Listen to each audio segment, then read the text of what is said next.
श्री कृष्णा। राधे राधे भक्त जैनों। अमावस्या के दिन पढ़े यह व्रत कथा, जीवन की सभी परेशानियां होगी दूर। हिंदू धर्म में अमावस्या के बहुत महत्व होता है। अमावस्या के दिन पूर्वजों का दर्पण और उनके नाम का दान करने का महत्व है। अमावस्या के दिन भगवान शिव और माता पार्वती की उपासना की जाती है। इस दिन अमावस्या व्रत सुनना भी शुभ माना जाता है। तो आइए जानते हैं अमावस्या व्रत कथा। अमावस्या के दिन पवित्र नदी में स्नान करना चाहिए, साथ ही इस दिन दान भी करना चाहिए। अमावस्या के दिन भगवान शिव और माता पार्वती के उपासना की जाती है। इस दिन पीपल के वृक्ष की उपासना की जाती है।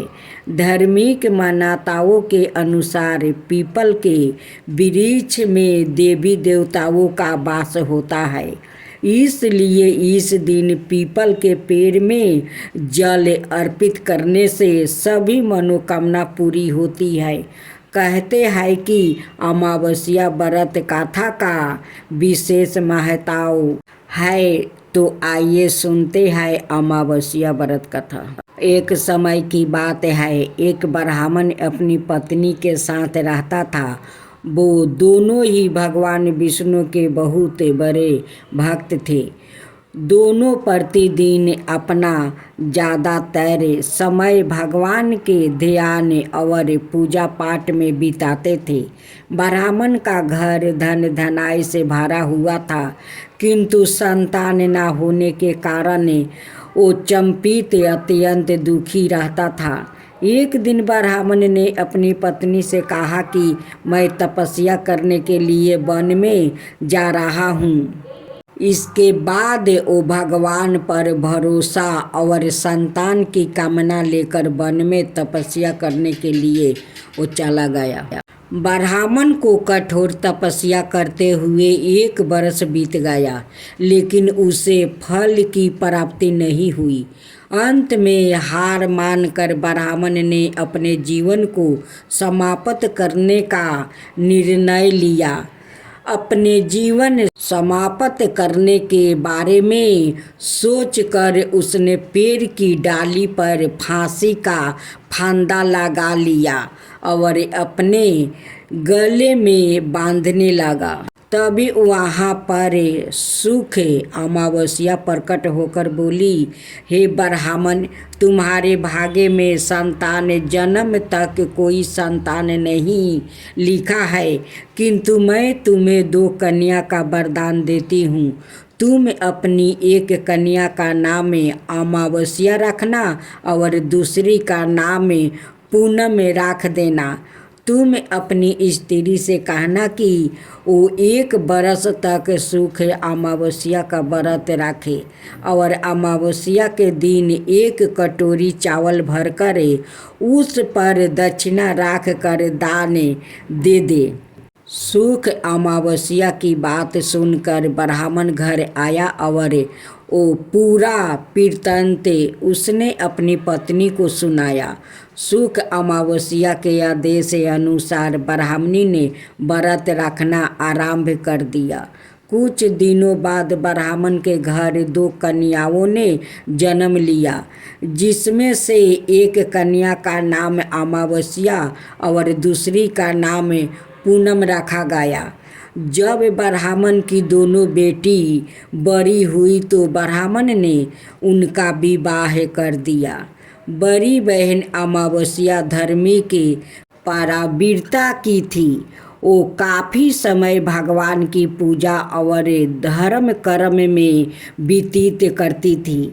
इसके विपरीत पूनम भगवान को बिल्कुल भी नहीं मानती थी। बड़ी बहन अमावस्या के घर में सुख समृद्धि का भंडार वो भरा था, पर छोटी बहन के घर में दरिद्रता छाई थी। जब बड़ी बहन अमावस्या को अपनी छोटी बहन पूनम के बारे में पता चला कि वो बहुत दुखी है, तब अमावस्या अपनी बहन के लिए ढेर सारा सामान लेकर उससे मिलने गई। छोटी बहन के घर पहुंचकर अमावस्या ने उसे 1 बरस तक सुख अमावस्या का व्रत करने की सलाह दिया। साथ ही अमावस्या ने व्रत को विधि पूर्वक करने के बारे में पूनम को बताते हुए ये भी कहा कि तुम 1 बरस तक सुख अमावस्या का व्रत करना और 1 कटोरे में चावल भरकर उसे दान कर देना। ऐसे करने से तुम्हारे सभी कष्ट दूर हो जाएगा और घर में सुख समृद्धि आएगी। पूनम ने अपनी बहन की बात को मानते हुए बिल्कुल ऐसा ही किया, जिसके बाद 1 साल के भीतर पूनम का घर धन धनाय से भर गया और उसके घर एक बेटे ने जन्म लिया। दूसरी कथा अनुसार शास्त्रों में अमावस्या से जुड़ी एक कथा है। कहा जाता है कि प्राचीन समय में एक कन्या ने पितरों को प्रसन्न करने के लिए कठोर तपस्या की थी। उसकी तपस्या से पितरों देवता प्रसन्न होकर प्रकट हुए। उस दिन कृष्णा पक्ष की 15वीं तिथि थी। पितरों में से एक सुंदर और आकर्षक पितर का नाम अमावसु था। जब कन्या ने अमावसु को देखा तो वो उन पर मोहित हो गई और वरदान स्वरूप उनसे विवाह करने की इच्छा व्यक्त की। हालांकि अमावसु ने विवाह करने से इनकार कर दिया। कन्या ने उन्हें मनाने का प्रयास किया, लेकिन अमावसु अपने निर्णय पर अड़े रहे। अमावसु के इस समय में आए सभी पितरों अत्यंत प्रसन्न हुए। उन्होंने अमावसु को आशीर्वाद दिया कि भविष्य में कृष्णा पक्ष की 15वीं तिथि अमावसु के नाम पर अमावस्या कहलाएगी। तभी से हर माह की इस तिथि को अमावस्या कहा जाने लगा। चंद्रमा की 16वीं कला है अमा। शास्त्रों में चंद्रमा की 16 कलाओं का जिक्र है। इन कलाओं में 16वीं कला को अमा कहा गया है। अमावस्या के दिन सूर्य और चंद्रमा दोनों एक ही राशि में स्थित होते हैं। एक अमावस्या के तिथि के स्वामी पितृदेव माने गए हैं, इसलिए इस दिन पितरों की दीप्ति के लिए दर्पण, श्राद्ध, धूप दीप पर जलावन और दान पुण्य करना अत्यंत फलदायी माना गया है। पुरानी परंपराओं के अनुसार इस दिन पवित्र नदियों में स्नान, मंत्र जप, व्रत और अमावस्या के विशेष महत्व है। पितरों के लिए धूप ध्यान दोपहर में करीब 12 बजे करना चाहिए। सुबह स्नान के बाद सूर्य देव को जल अर्पित करें और ओम सूर्याय नमः मंत्र का जप करें। हनुमान जी के सामने दीपक जलाकर हनुमान चालीसा का पाठ करना भी अत्यंत पुण्यकारी माना गया है। इस अमावस्या पर किसी सबर-जनी के स्थान पर पियाऊ लगवाए या किसी पियाऊ में मटके का और जल का दान भी कर सकते हैं। जरूरतमंदों लोगों को भोजन करवाए। मौसमी फल जैसे आम, तरबूज, खरबूज का दान करें। जूते, चप्पल, सूती वस्तु छाता भी दान कर सकते हैं। किसी गौशाले में गायों की देखभाल के लिए धन का दान करे और गायों को हरी घास खिलाए। अमावस्या पर सुबह जल्दी उठे और स्नान के बाद सूर्य देव को अर्घ अर्पित करे। इसके लिए तांबे के लोटे का इस्तेमाल करें। अर्घ चढ़ाते समय सूर्याय नाम मंत्र का जप करना चाहिए। सूर्या को पीले फूल चढ़ाए। सूर्या देव के लिए गुड़ का दाना करें। किसी मंदिर में पूजा पाठ में काम में आने वाले तांबे के बर्तन दान कर सकते हैं। अब आप सुनेंगे देवी काली की कथा। देवी काली को शक्ति का साक्षात स्वरूप माना जाता है।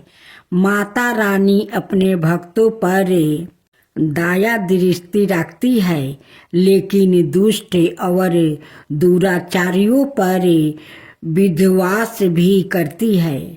महिषासुर अति बलशाली दैत्य था, जिसका संहार देवता भी नहीं कर सके। इसलिए देवी काली का जन्म हुआ। धार्मिक ग्रंथों में माँ काली के जन्म यह अवतार को लेकर कई मत है, लेकिन सबर मनाए मत यही है कि माँ काली का अवतार दैत्यों के संहार के लिए हुआ था। नवरात्रि में हम नौ दुर्गा यानी माँ दुर्गा के 9 अवतारों की पूजा करते हैं, लेकिन जब दैत्यों के संहार के लिए माँ काली का जन्म हो चुका था, तो फिर क्यों माँ दुर्गा को कई अवतार लेने पड़े? आइए जानते हैं इसके बारे में। काली माँ की कहानी छठी सातवीं के देवी महात्म्य के प्रथम अध्याय में काली को महाकाली के रूप में दर्शाया गया है। ओ भगवान विष्णु के सोते हुए शरीर से देवी योग निद्रा के रूप में पैदा हुई, ताकि ब्रह्मा और दुनिया को 2 राक्षसों मुद और कदब से बचने के लिए उन्हें जगाया जा सके। एक बार जब विष्णु जागे तो उन्होंने उन राक्षसों के खिलाफ एक लंबा युद्ध शुरू किया, लेकिन वो अभी भी पराजित थे और अपनी सफलता पर गर्व कर रहे थे। यह देखकर महाकाली ने महामाया का रूप धारण किया और दोनों राक्षसों को मंत्रमुग्ध करने के लिए चली गई। जब वो महामाया से विचलित हुए तो विष्णु ने उन्हें तुरंत मार डाला। बाद के अध्यायों में चंड और मुंड 2 राक्षस थे, जो देवी दुर्गा पर हमला करते थे। दुर्गा इतनी उग्रता से जवाब देती है कि काली उसके माथे से निकलती है और उन दोनों को मार देती है। यहाँ काली को गहरे नीले रंग की त्वचा संधि हुई, आंखों वाला एक पतला चेहरा और खोपड़ियों की माला के साथ बाघ की खाल का कपड़ा पहने हुए बताया गया है। बाद में उसी युद्ध में राक्षस से रक्त बीज, जिसके सेनापति चंड और मुंड थे, युद्ध में काली का सामना करते हैं। रक्त बीज को वरदान है कि उसके खून की हर बूंद जो जमीन को छूती है, उससे उसका एक और कैलोन पैदा हो जाएगा। चौकी दुर्गा रक्त बीज को उसके अनगिनत कलोनों के साथ हारने में असमर्थ है। काली उसके शरीर से उसका खून चूस लेती है और उसे हराने के लिए उसके कलोनों को खा जाती है। रक्त बीज और दारुका दोनों मामलों में काली को दुश्मनों को हराने के बाद रक्त पिपासु के नसों में चूर बताया गया है और रक्त पिपासु की उसकी लालसा नियंत्रण से बाहर हो जाती है।